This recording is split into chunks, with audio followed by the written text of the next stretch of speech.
రవి గారు good afternoon sir. Good afternoon Brahmanaidu. So మొదటి అంశం, ఇజ్రాయెల్ అమెరికా మారణ హోమం, ఇరాన్ ప్రతీకారం, పశ్చిమాసియా మొత్తం యుద్ధ సైరన్లతోటి అట్టుడిగిపోతుంది సార్. చాలా భయంకరమైన విషయం, చాలా ఘోరమైన విషయం కూడా. దీన్ని యుద్ధం అంటే కూడా తప్పు. యుద్ధం ఏముంది, ఇద్దరు చేస్తే యుద్ధం, ఇద్దరు కొడితే చప్పట్లు. ఒకరే వెళ్ళి ముందుగానే దానికోసం బిల్డప్ చేసి ఆరోపణలు మోపి మేము తనిఖీకి వస్తాం, మీరు ఒప్పుకోవాలి, ఒప్పుకున్నాం, చర్చలకు వచ్చాం, చర్చల మధ్యలో ఆపేసి మీ మీద బాంబులు వేసి రకరకాల ఆయుధాలు, అంతకుముందే యుద్ధ నౌకలు మోహరించి అబ్రహాం లింకన్ అవన్నీ కూడా, ఆయన పేరు కూడా అపచారం వాస్తవానికి. సో కాబట్టి ఇది పూర్తిగా అమెరికా ఇజ్రాయెల్ ఈరోజు హిందూ సంపాదకీ అని రాసింది. It is nothing but international thuggery, అంతర్జాతీయ బందిపోటు తనం తప్ప ఇది ఇంకోటి కాదు. అంటే దేశాల అధ్యక్షులను ఎత్తుకుపోతారు, ప్రధానమంత్రులు మార్చేస్తారు, రిజిమ్ చేంజ్ అంటే ప్రభుత్వాలను మార్చడం ఏదో మీ చేతిలో పని, కీలుబొమ్మలను మార్చినట్టు మారుస్తారు, ఏమనుకుంటున్నారు? కాబట్టి అమెరికా అలాగే యూదు జాత్యహంకారం, జియోనిజానికి ప్రతిరూపంగా ఉన్నటువంటి ఇజ్రాయిల్, వీళ్ళిద్దరు కూడా కట్టుకొని ఇరాన్ మీద చేస్తున్న ఈ దురాక్రమణ దాడి ప్రపంచానికి ఒక హెచ్చరిక. నిజానికి ఇరాన్ కాదు, ఇప్పుడు ఇరాన్ ఒకటే అనుకుంటే మొత్తం గల్ఫ్ దేశాలు మొత్తం అల్లకల్లోలం అయిపోతున్నాయి. ఇప్పుడు హార్మోజ్ జలసంధిని కూడా మూసేస్తామని ఇరాన్ ప్రకటించింది. ప్రపంచం యొక్క చమురులో 20% హార్మోజ్ జలసంధి ద్వారా వస్తుంది. భారతదేశానికి కూడా అది చాలా ప్రభావం చూపిస్తుంది. ఇప్పుడు పెట్రోల్ ధరలు ఎంతకు మండిపోతాయి అనే ఒక ఆందోళన కూడా. ఇది ఆర్థిక విషయాలు అలా ఉంచి ఒక వాళ్ళ సుప్రీం లీడరు, వాళ్ళ ఆధ్యాత్మిక గురువు, మత గురువు, ఆయన ఉన్న చోట ప్రత్యక్షంగా బాంబులేసి చంపేసి మేము చంపాము నాకు ముందే తెలుసని ఇంకో దేశాధ్యక్షుడు ప్రకటిస్తున్నాడంటే ఇంతకంటే అమానుష్యము, ఇంతకంటే అంతర్జాతీయ బందిపోటుతనం ఏముంటుందండి? అంతేగా సార్. కాబట్టి చాలా ఘోరమైన విషయం. ఇప్పుడు దానికి ప్రతిగా ఇజ్రాయిల్కు ఇరాన్ ఒక విషయం తెలుసుకోవాలి. ఇరాన్ అనేది కొన్ని చిన్న చితక దేశాలుగా అల్లాటప్ప దేశం కాదు. అది దానికి కావాల్సినటువంటి సమర్థత ఉంది, దానికి చమురు సంపద ఉంది, ఆయుధ సామాగ్రి కూడా చాలా అత్యాధునికమైన అనేక రకాల ఆయుధాలు వాళ్ళ సొంత పేర్లతోనే ఉన్నాయి. అందుకంటే మాటి మాటికి వాళ్ళు ఇజ్రాయెల్ దగ్గరికి వెళ్ళి ఇజ్రాయెల్ని కూడా ముప్పు తిప్పలు పెడుతుంటారు. ఉదాహరణకు మీరు చూస్తారు, ఇంతవరకు అమెరికా ఎవరిని చంపామని చెప్పడమే వింటాం, కానీ ఇప్పుడు ఇరాన్ చేసిన దాడిలో అమెరికా సైనికాధికారులు, ఇజ్రాయిల్ అధికారులు కూడా చచ్చిపోవడం మనం ఇప్పుడు గమనిస్తున్నాం. అంటే ఇజ్రాయిల్ చాలా అత్యాధునిక సాంకేతికత దానికే ఉందంటే, ఇజ్రాయిల్కు తెలియకుండా దొంగచాటుగా తక్కువ ఎత్తులో యుద్ధ విమానాలను పంపే సమర్థత ఇరాన్కు ఉంది. ఎంత జాబితా అంటే మీరు వింటే ఇజ్రాయెల్ కన్నా ఇరాన్ కన్నా అని మనం చెప్పలేం, కానీ తట్టుకోగలిగిన, ఎదురు దెబ్బ కొట్టగలిగిన సత్తా మాత్రం ఉంది, సాంకేతికత కూడా ఉంది. వెంటనే ఏదో రాగానే, లేకపోతే ఎప్పుడో లొంగ తీసుండేవాళ్ళు కదా వాళ్ళు. ఇప్పటి జూన్ జూలైలో ఒకసారి దాడి చేశారు, బెదిరించారు, చాలా చెప్పారు, మేము లొంగిపోము, మేము యుద్ధ నౌకలు మేము ధ్వంసం చేస్తాము అని చెప్పారు. ఇప్పుడు లింకన్ మీద కూడా మేము దాడి చేసామని చెప్తున్నారు, చేయలేదని వీళ్ళు ఖండిస్తున్నారు. నిజంగా చేస్తే ఖండించాల్సింది పోయి. ఇప్పుడు ఇరాన్ వాళ్ళు ఎన్ని మొహరించి ఉంచారంటే ఇవన్నీ చాలా వరుసగా ముప్పు తిప్పలు పెట్టడానికి కావాల్సినంత సమర్థత ఇరాన్ దగ్గర ఉంది. వాళ్ళు కూడా దెబ్బతింటారు, సందేహం లేదు. వాళ్ళ అధ్యక్షుడు, రక్షణ మంత్రి చాలా మంది చనిపోయారు, చాలా విచారంలో ఉన్నారు. కానీ అమెరికా చేసిన పెద్ద తప్పు ఆ దేశం యొక్క మత నాయకుడిని చంపడం, దాంతో అలీ ఖమేనీని చంపడము, దాంతో ఒక దుర్మార్గంగా హత్య చేశారు మన దేశ నాయకుడిని. ఒక ఆత్మగౌరవం వాళ్ళది, చాలా దేశం పట్ల ప్రేమ, దేశభక్తి వాళ్ళలో వచ్చేసి వాళ్ళు మసీదు మీద ఎర్ర రంగు జెండా ఎగరేశారు. ఎర్ర రంగు జెండా అంటే ఖబర్దార్, మేము ప్రతీకారం తీర్చుకుంటామని రగిలిపోతున్నారు. దాడులు కూడా చేస్తున్నారు కదా, ఇజ్రాయెల్ మీద చేశారు. ఇజ్రాయెల్ వాళ్ళు, అమెరికా వాళ్ళు కూడా చనిపోయారు. ఈ విషయం అమెరికా కూడా అక్నాలెడ్జ్ చేసింది. ఇంకోటి ఆ గల్ఫ్ దేశాల్లో వరుసగా అమెరికా సైనిక స్థావరాలన్నీ అక్కడే ఉన్నాయి. అసలు అమెరికా ఎక్కడ ఉంది? గల్ఫ్ లేదా పశ్చిమాసియా ఎక్కడ ఉందండి? ఇక్కడ అమెరికాకి ఏం సంబంధం? ఇక్కడ పెత్తనం చేయాలి, దాదాగిరి, అంతర్జాతీయ దాదాగిరి, ట్రంప్ దాదాగిరి. ట్రంపే కాదు, అమెరికా చమురు మీద కూడా చమురు మీద ఆధిపత్యం, సముద్ర మార్గాల మీద ఆధిపత్యం, చుట్టుపక్కల దేశాల మీద ఒక నిఘా వేసి ఉంచటం, ఆధిపత్య కాంక్షం దాటిపోయింది బ్రహ్మనాయుడు. ఇక్కడ నేరుగా కొల్లగొట్టడమే. ఇప్పుడు వెనిజులా దేశాన్ని కిడ్నాప్ చేసి ఆ చమురు కంపెనీలన్నీ మా గుప్పిట్లోకి వచ్చాయని ప్రకటించి ఏముంది? కబ్జా. ఒక ముక్కలో చెప్పాలంటే ఇది అంతర్జాతీయ కబ్జా అమెరికా చేస్తుంది. దీనికి ఇజ్రాయెల్ తోడు కాబట్టి ఇజ్రాయెల్ను మోస్తుంది. అందుకనే ఇప్పుడు అమెరికాని ఇజ్రాయెల్ని కలిసి అజ్రాయిల్ అనాల్సినటువంటి ఒక పరిస్థితి అజ్రాయిల్. లేదా ఇంగ్లీష్ లో అయితే ఇజ్రాయిల్ అనాలి, యుఎస్ ప్లస్ ఇజ్రాయిల్ కలిపి. సో ఇజ్రాయిల్ అనే దురహంకారానికి మొత్తం అరబ్ దేశాలని బలైపోతున్నాయి. ఇప్పుడు ఏం చేశారు ఇరాన్ వాళ్ళు, మీరు మామేం చేస్తే మేము అనేక రూపాల్లో చేస్తాం, పశ్చిమాసియా భగ్గుమంటుందని వాళ్ళు హెచ్చరించారు. ఇప్పుడు వాళ్ళు కువైట్ మీదో లేకపోతే ఇంకొక దీని మీద చేస్తే వెంటనే ఇండియా దాన్ని ఖండిస్తుంది. చాలా ఆశ్చర్యం. మనకు చాలా కష్టకాలంలో కూడా చమురిచ్చిన వాళ్ళు, అలాగే చార్బహార్ అని మన కోసం ఒక రేవును ప్రత్యేకంగా అట్టిపెట్టి మనం అమెరికాకి స్నేహంగా ఉన్నా తమను బలపరచకపోయినా భారతదేశంతో ఉన్నారు. అండ్ మీకు తెలుసు భారత పర్షియా సంబంధాలు ఎప్పటి నుంచో ఉన్నాయి.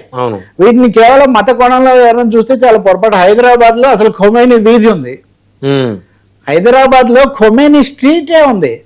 మనం ఆ పైకి వెళ్ళి అక్కడ తిరిగితే కనుక తాజ్ హోటల్ పక్కన ఆ రోడ్డు అక్కడ ఇరాన్ వాళ్ళ ఇది కూడా ఉంటుంది. కాబట్టి ఇంత శతాబ్దాల సంబంధాలు ఉన్నాయి. ఇటువంటి వాటిని ఈ సమయంలో మనం ఖొమైనీ మృతికి విచారం వెలిబుచ్చలేదు భారతదేశం.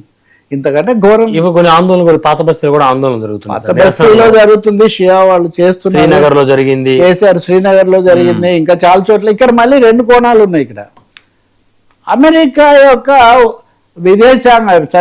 విదేశాంగ మంత్రి మైక్ రూబియో వాడు ఇప్పుడు ఆయన దీని అంతటికి నాయకత్వం. అమెరికా ఉపాధ్యక్షుడు జేమ్స్ వాన్స్ అది మన తెలుగు ఆమె భర్త.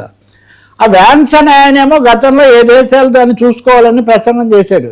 కానీ రూబియో ఇప్పుడు ఒక సిద్ధాంతం తీసుకొచ్చాడు. అమెరికా, పశ్చిమ యూరోప్ మనదంతా వెస్ట్రన్ సివిలైజేషన్. మన వెస్ట్రన్ సివిలైజేషన్ కాబట్టి మనము ఇక్కడ ఇరాన్ లేకపోతే ఇరాక్ కేంద్రంగా ఉన్నటువంటి ఈ సివిలైజేషన్ తో మనకు సంబంధం లేదు, దాన్ని మనం అందరం కలిసికట్టుగా ఎదుర్కోవాలని చెప్తున్నాడు. మీకు అర్థమైంది కదా సిద్ధాంతం. ఇరాక్ మీద అంటే సద్దాం హుస్సేన్ మీద వీళ్ళు దాడి చేయడం కోసం వచ్చినప్పుడు శామ్యుయల్ హంటింగ్టన్ అని అమెరికా సైనిక అధికారి, అప్పుడు సిఐఏ మాజీ అధికారి అతను క్లాష్ ఆఫ్ సివిలైజేషన్స్, నాగరికతల యుద్ధం అనే ఒక సిద్ధాంతాన్ని తీసుకొచ్చాడు. నాగరికతలు అంటే మతాలే వాళ్ళ ఉద్దేశంలో. మీకు క్రూసేడ్స్ తెలుసు, క్రూసేడ్స్ అని మత యుద్ధాలు చేశారు. సో ఇక్కడ ఒక విధంగా అప్పుడు క్రూసేడ్స్ లేకపోతే వీళ్ళు చెప్పే జిహాద్స్ జరిగినట్టుగా ఇప్పుడు క్రూసేడ్ ఇరాన్లో మనం మొదలుపెట్టింది క్రూసేడ్ లాంటిది అని వాన్స్ అప్పుడు చెప్పిన దాన్ని పక్కకు పంపించి ఇప్పుడు రూబియో ఒక సిద్ధాంతం తీసుకొని వచ్చాడు అని ఈరోజు హిందూలో చాలా సీనియర్ సంపాదకుడు ఒక ఆయన చాలా వివరంగా ప్రసంగ పాఠాలు ఇవన్నీ కూడా చెప్పాడు. సో క్లాష్ ఆఫ్ సివిలైజేషన్స్ అంటే ఎవరో అన్నారు ఇది క్లాష్ ఆఫ్ సివిలైజేషన్స్ కాదు, ఇది క్లాష్ ఆఫ్ బార్బేరియన్స్ అంటారు. అంటే ఇది ఒక రాక్షసత్వాల యుద్ధం తప్ప ఇది మతాల నాగరికులు ఎవరో ఒకరినొకరు బాంబులు వేసుకొని విధ్వంసం చేసుకొని చంపుకోరు కదా. కాబట్టి ఇక్కడ ఇటు మతాన్ని అటు రకరకాల దీని అంతటికి బూచి ఏంటి, మీరు అణ్వస్త్రాలు తయారు చేస్తున్నారు. ఇదే బూచి సద్దాం హుసేన్ మీద, ఇదే బూచి ఇంకొక దేశం మీద, వాళ్ళకి ఎవరన్నా భారతదేశం మీద కూడా ఆంక్షలు పెట్టారు కదా వాజ్పేయి హయాంలో అణ్వస్త్ర పరీక్షలు చేస్తే. కాబట్టి ఒకరి మీద పెట్టినప్పుడు తప్పైతే ఇరాన్ మీద కూడా ఎలా రైట్, వాళ్ళ ప్రాబ్లం అంతే కదా. మీరు ఇప్పుడేమో వచ్చి ఎక్కడో ఉన్న వాళ్ళు మీరు హెచ్చరించేసి మేము ధ్వంసం చేస్తాం, చంపేస్తాం, లేపేస్తాం, ప్రభుత్వాలు మార్పేస్తాం అని మీరు అనొచ్చు. మీలాంటి వాళ్ళని కాపాడుకోవడానికి ఎవరి దేశానికి సంబంధించిన వాళ్ళు పెట్టుకోరా. కాబట్టి అణ్వస్త్రాలే ఏదో ప్రపంచంలో శాంతి వస్తే అంతకంటే కావాల్సింది లేదు. మీలాంటి దురాక్రమణదారులు ఉన్నంత వరకు ఎదుర్కోవడానికి చేస్తారు కదా. ఇక్కడ విచారకరమైన విషయం ఒకటే, ట్రంప్ ఈరోజు ఉదయం కూడా ప్రకటిస్తున్నాడు అంతా అయిపోయింది, నాతో చర్చలకు వస్తా ఉంటున్నారు, కానీ నేను ఇంకా సిద్ధంగానే ఉన్నాను అని. ఎవరు వస్తున్నారు చెప్పట్లే, కానీ వాళ్ళు మటుకు మేము చేయాల్సినంత చేసాం, మీరు దుర్మార్గంగా మా నాయకుడిని చంపేసి అంత విధ్వంసం చేశారు, మేము లొంగేది లేదు, మేము ఎదుర్కొంటాం అని కనీసం అనడం వరకు అంటున్నారు. ఇజ్రాయెల్ను అలాగే ఆ గల్ఫ్ దేశాలన్నింటినీ కూడా మేము వదిలిపెట్టాం, ఎక్కడెక్కడ అమెరికా స్థావరాలు ఉన్నాయో వాటి మీద అంతా దాడి చేస్తాం, వాటి అన్నిటిని ధ్వంసం చేస్తామని చేస్తున్నారు కూడా. సో దీని పర్యవసానాలు చాలా తీవ్రంగా ఉంటాయి, అంత సులభంగా అది లోపలికి రాదు. ఇంకొకటి ఇందులో ఉన్న మత శక్తులు చూసినప్పుడు వాళ్ళ మత నాయకులు చంపడంతో ఇంకా వాళ్ళు అది ఎలాంటి విధ్వంసాలకైనా దారితీయచ్చు. ఇక్కడ భారతదేశం విషయానికి వస్తే మీరు అన్నట్టు భారతదేశంలో కూడా మత రాజకీయాలు ఇప్పుడు చాలా ఎక్కువగా నడుస్తున్నాయి. ఈ నడుస్తున్న సమయంలో మనం ఇజ్రాయెల్తో ఉన్నాం. అంటే మోదీ గారు ఈ రోజు వెళ్ళి ఇజ్రాయెల్ పార్లమెంట్ లో మాట్లాడారు, రేపు ఇజ్రాయెల్ వెళ్ళి ఇరాన్ మీద దాడి చేసింది. అంటే ఈ విషయం తెలియకుండా అక్కడికి వెళ్ళటం రావటం ఇదంతా కూడా జరిగి ఉంటుందని ఎవరన్నా నమ్ముతారా ప్రపంచంలో? తప్పకుండా తెలిసి ఉండాలి. ఇప్పుడు కూడా ఏమన్నారు, ఇరాన్ మీద దాడి తప్పు, దురాక్రమణ తప్పు అని అంటలా, ఏదో అందరు కలిసి కూర్చోవాలి, మాట్లాడుకోవాలి. కానీ ఇరాన్ గనక అమెరికా స్థావరాల మీద దాడి చేస్తే దాన్ని మటుకు ప్రభుత్వం ఖండిస్తుంది. సో అందుకనే నేను అన్న విశ్వగురువు నోరు తెరు అని. మేము విశ్వగురువులము, మా ప్రతిష్ట చాలా పెరిగిందని చెప్తున్న భారతదేశం, శాంతి కాముక దేశం, అలీనోద్యమానికి ఒకప్పుడు అగ్రదేశం ఎందుకు మౌనం పాటిస్తుంది ఈ విషయంలో? చైనా ఖండించింది, రష్యా ఖండించింది, ఫ్రాన్స్ లాంటి దేశాలు సర్దుబాటు చేసుకోవాలి కానీ ఇలా ఉండకూడదని చెప్పాయి. ఇంకా కొన్ని దేశాలు ఖండించాయి. కొన్ని యూరోపియన్ దేశాలు ఇందాక చెప్పినట్టు వాళ్ళు బలపరుస్తున్నారు.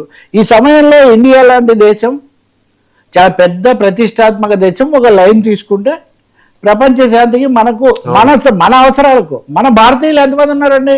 మన క్రీడాకారులు, మన నటీనటులు చాలా మంది అక్కడ చిక్కుకుపోయిన ఒక పరిస్థితి. కాబట్టి భారతదేశ ప్రతిష్ట, ప్రపంచ శాంతి, ఆర్థిక ప్రయోజనాలు ఘోరంగా తెలంగాణ మంత్రి తుమ్మల నాగేశ్వరరావు గారు కూడా దుబాయ్లో ఆగిపోయారు. అవును, చాలా మంది ఉన్నారు కదా. నిన్న ఆమె పివి సింధు ఆమె పెట్టారు. అలాగే కానీ కొంతమంది తెలిసి తెలియక మాట్లాడుతున్నారు. రష్మి అని ఒక ఆమె సోషల్ మీడియాలో ఆమె చేస్తుంటారు కదా షోస్ అవన్నీ.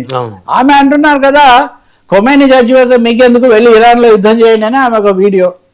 తెలిసి మాట్లాడుతున్నారా, తెలివి మాట్లాడుతున్నారా? కాశ్మీర్ లో నిరసన తెలిపారు షియాలు. తెలిపితే అక్కడ రక్షణ వాళ్ళందరూ అడ్డుకున్నారు సైనికులు. కాశ్మీర్లో కేంద్ర పాలిత ఇదంతా ఉంది కదా. సో అక్కడ ఒమర్ అబ్దుల్లా ముఖ్యమంత్రి వాళ్ళ నిరసన తెలపనియండి, వాళ్ళ నాయకుడు చచ్చిపోయాడు అని ఆ ముఖ్యమంత్రి అడుగుతున్నాడు. ఈ సమయంలో హోంమంత్రి అమిత్ షా, హోంశాఖ రాష్ట్రాలకు వాళ్ళు వర్తమానం పంపించారు. ఏమని అంటే, ఖొమైనీ హత్య కారణంగా భారతదేశంలో కూడా శాంతి భద్రతలు దెబ్బతినొచ్చు. అనేక చోట్ల మిలీషియాలు, ఈ సాయుధ దళాలు, అల్ ఖైదా తీవ్రవాదులు వీళ్ళందరూ కూడా